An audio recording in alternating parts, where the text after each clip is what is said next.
Today's Thursday, Parashat Nitzavim. In the Parashat of this week, there's a few concepts that are very important. Moshe Rabbeinu speaks at the beginning of the Parashat that each one of you, and he says, Rashechem, Shiftechem, Shotrechem, every one of Am Yisrael, no matter what his level is, whether he's the leader, one of the leaders, or one of the rank and file, everybody is standing and he's part of the covenant, and he gathers them together for the concept of Israel, Arevim Zedazeh, that the Jewish people are guarantors one for another, and there is a togetherness there, but also each one of them individually is part of the covenant. It's not a covenant just that took place thousands of years ago that is applicable only to them. It's a one that is eternal and relevant to every day and age and to every single Jew. But there is another concept also in the parasha of this week that is emphasized, and is the concept of teshuvah, of repentance. And repentance is a very important idea to have in mind during this period of the year as we get closer to Rosh Hashanah and Aseret Yemei Teshuvah, the 10 days of Teshuvah. These days of the year are days that are very propitious for Teshuvah.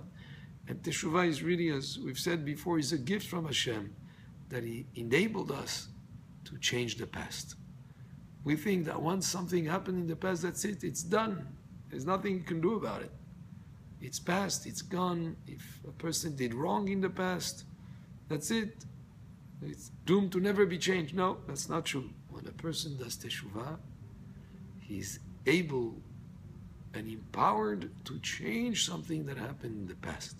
Something that was negative in the past. If a person regrets what he did, if he makes a commitment, a resolution not to do the same mistake in the future, and he admits, he confesses that he did wrong,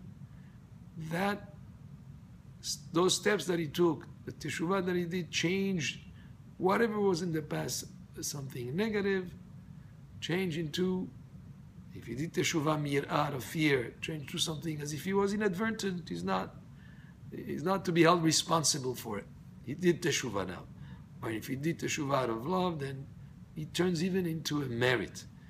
And let's say you've wronged someone, or you had an argument with someone, or you had a disagreement with someone, there is some animosity, the opposite of friendship, and you want to make up. Then you ask for forgiveness. This is the time to do it. Even if you're right and the other person was wrong, it's okay. You can still ask for forgiveness and make up. Because when you do teshuvah, you're able to come, and especially between man and his fellow man, you're able to come to Hashem. Like Hachamim say for Yom Kippur, Hashem forgives us for Averot ben Adam lamakom, between man and Hashem.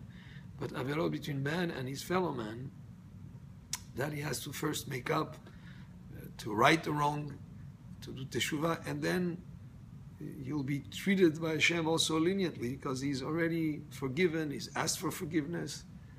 And it's not just asking for forgiveness, he's also the person himself to have the strength of character to forgive anyone who's wronged him, to sort of let go of the animosity or the upset with the person, and to just let go of it and forgive.